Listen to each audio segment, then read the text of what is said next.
Hi everyone, it's Larry again with another plein air painting and drawing meetup.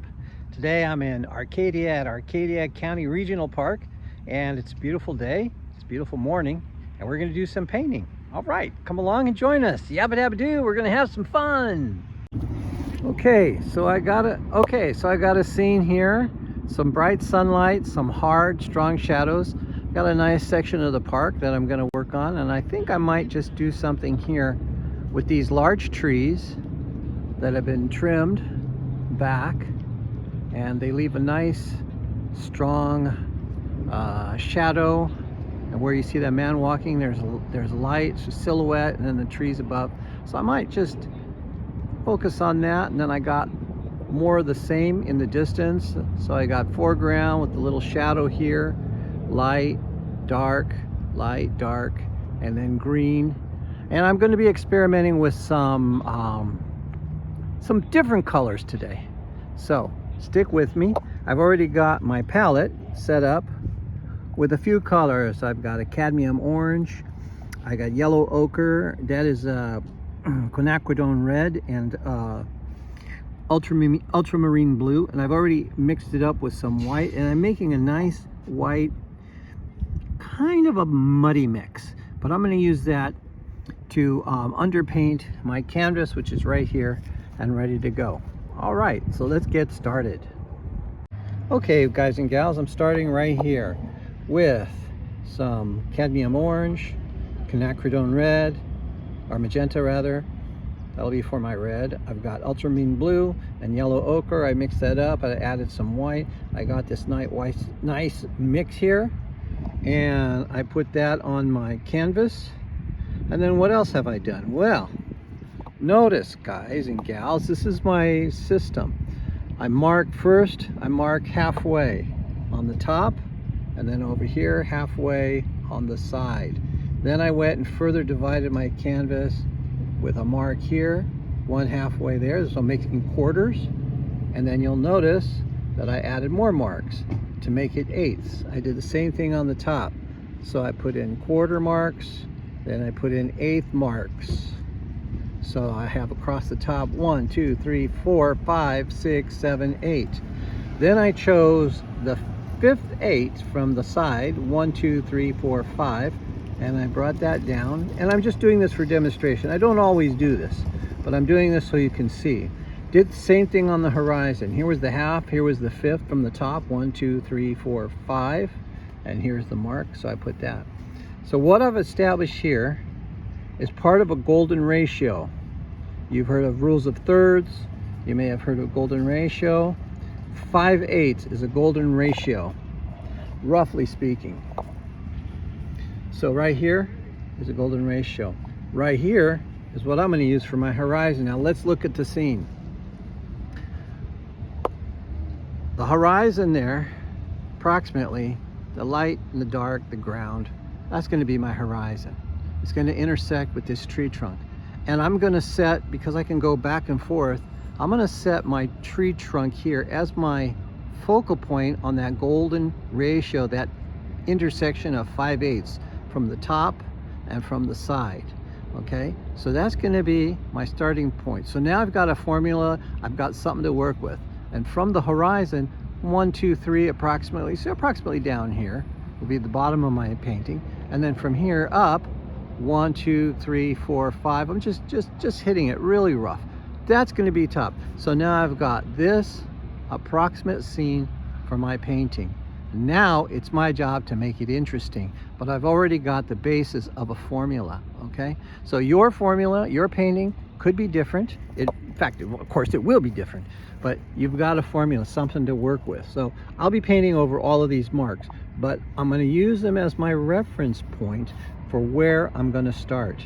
Okay, so I'm going to pause it now and we'll continue to paint.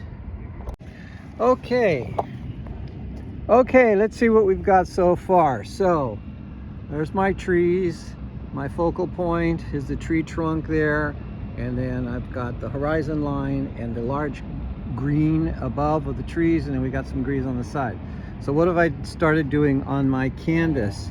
Well, I mixed some of that ultramarine blue and some of my yellow ochre, mix them together, made a nice mix there. I also used my cadmium orange and my blue. I made a nice kind of a dark muddy brown, and I used that first to block in the tree trunks, just approximately. And then I used that dark green that I mixed up with my colors. I tend to not use green out of a tube. I always prefer to make my own green in the field using my yellow, available yellow, in this case the yellow ochre, and my blue. And I made a really nice green for my trees. I also put a little bit of the dark mix of the dark green and some of that brown on the bottom because there's shadows there. We'll develop that later. Then using white, and I'm using titanium white, I mixed another shade of that green, and I use that for the lighter grassy area. Now I haven't given any attention to the shadows. I haven't given any attention to those other trees in the distance. I'll do that. And what I'll probably do, most certainly I'll do, to give it atmospheric perspective, a perspective or an appearance of fading into the distance, I'm going to put some of my my gray, which in this case is the brown. I'm going to mix that in, and I'm going to make sure to leave a light area underneath, almost a white. And then I'll have some blue, maybe just a little bit of blue, a pale blue above the top. I might not, I don't know. We'll see. But we're going to work on that, okay? So this is the progress so far. Keep working with me, okay? Keep working with me. Okay, we're continuing. So what have we done? We put in some blue for the sky, cut it back. I threw in the blue here in the horizon behind the tree trunks. Don't worry, I painted right over it, but then I painted the tree trunks back in. I still had the color. Then I had the shadow, which is a combination of some of the blue and some of the green, and I put it down there, and I added some more of the green. Am I worried about matching color for color? Not at all. I'm worried about nothing, but my goal is to kind of match up the values that I see and match up the contrasting values and the relative values among the items that I have. So I worked on that. I took away some of the trees with the sky blue that I mixed in there, and I made sure I used some of the other colors mixed in the blue so it's not a straight blue out of the tube. And then I'm doing the the grass here. Had a nice lady walk by. She waved at me, a little distraction, but that's okay. The shadows were continuous among the various trees, so I made one big group of shadows. Now let me just talk about shadows real quick. Let's look here. Shadows that are close to the object that's casting the shadows are going to be strong. They're usually going to have a strong line and strong detail as opposed to being soft. But as the shadows get farther away, from the object that's casting the shadows, usually those shadows are softer lines, because softer light, more diffuse light in the shadow. So I'm trying to keep that in mind. I don't have too much to worry about here. They're all pretty even, but it's just something to know, something to be aware of. And now we're going to continue on with this. I'm going to add in some trees over here and try to balance the strong trees over here and the strong light. I might bring some of this canopy down just a little bit and do the same thing over there.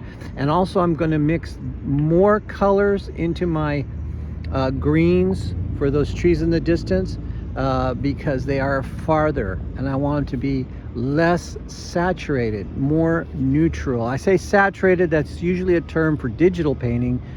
Chroma is for the painting, physical painting, but I still use saturation as the term that everyone seems to understand it. So a little less chroma. All right, let's continue. Okay, hey, we're out in the field, we're doing a painting, we're having fun, but I want you not to stress out. Sometimes you're gonna goof. I goofed. Do you know what I did wrong in this painting? Let's take a look, and I'll analyze it. We'll do it, look at it together. So here's my subject, the trees that are here. and my focal point. And then we have some trees off to the left. It's going to make a nice composition. But what did I do? What was my goof? Remember when I started? I started putting in those focal point and those trees first. But look, those trees are in the distance. I made a goof. I should have worked on those trees in the distance first. Instead, I've been struggling to add them in, and I've had to paint over some of my focal point trees, some of the tree branches, tree trunks. It's not the end of the world, guys and gals. You just paint, you learn from your mistakes. Will I make this mistake again? I hope not, probably will, but I hope I'll make it less often. Anyway, this is the joy of getting out and doing plein air. You learn by doing it, so do a lot of it. Make a lot of mistakes, make millions and tons of mistakes. I don't exaggerate much, a lot, all the time, yeah. But the point is, you make mistakes, you fix them. You find problems, you fix them. The next time I run into this, I'll probably remember. So that's what it's all about. Anyway, I put in this green, a saturated, less. Actually, I just threw some white into there. I used some of my cadmium orange to soften it. I put in these little smaller, less detailed tree trunks for these trees in the background. And I also gave them not one solid color, but I mixing my brush, using my brush with with different strokes, different angles, nothing monotonous, nothing repetitive. There is times when you want to be repetitive, there's times when you don't. So I wanted this to be nice and mixed with a variety of marks from my brushes. So I was moving my brush, I was twisting it, I was jumping around. I just wanted to keep that consistent inconsistency. Okay, so we're going to continue and bring this painting to a close for today. It's been a nice fun study. We'll wrap it up and we'll talk about it all. Okay, guys and gals, let's take a look at the painting.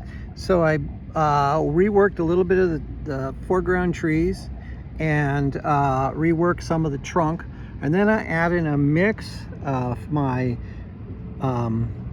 my blue and my yellow ochre, and that makes a really nice, almost kind of an olivey green, which I really like.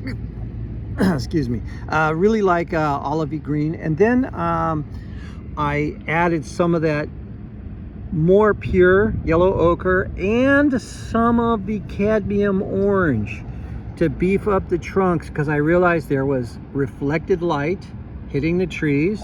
Right now, the day's gone on, we got a little bit of dappled sunlight on the tree trunk and lots of light on the leaves on the trees. And another thing, right here closest to me, I threw in with some reckless abandon some of the yellow ochre, because that part of the tree is closest to me.